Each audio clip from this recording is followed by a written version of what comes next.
Hey everyone! In this video, we'll complete the strategy by adding one final rule to make sure we take only one trade in calls and one trade in puts. Before we build that logic, let's first understand the keyword we're going to use: position details. Position details is a strategy level keyword. It has a few fields: condition type, transaction type, instrument type, value or quantity, and underlying. Let's understand this with an example.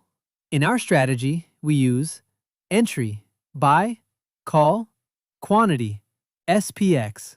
This means it will return the total quantity taken from all entry trades where we bought call options on SPX. One important thing to understand here: this value is cumulative. It includes all trades taken during the strategy cycle. It does not represent open positions. So even if a trade is closed, it will still be included in this value. In simple terms, position details gives you the total quantity or value executed for the selected parameters, regardless of whether the trade is currently open or closed. Now let's use this in our strategy. We add a condition: position details equals 0.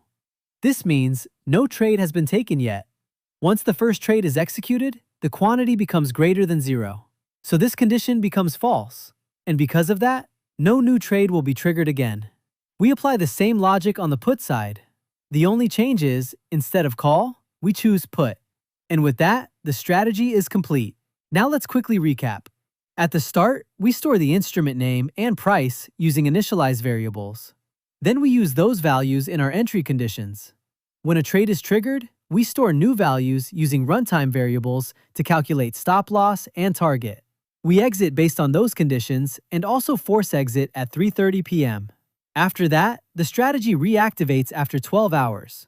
So in the next trading session, after 15 minutes of market open, it starts again and captures fresh values.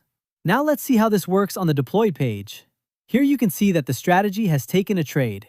We can go to runtime data to check all the variable values stored by the strategy. You'll see all the variables we captured here. Next, you can check the notification logs.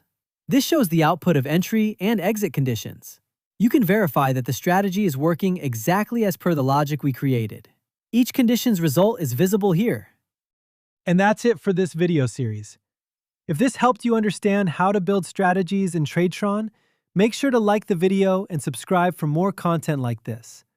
And if you have any questions, feel free to drop them in the comments. See you in the next one.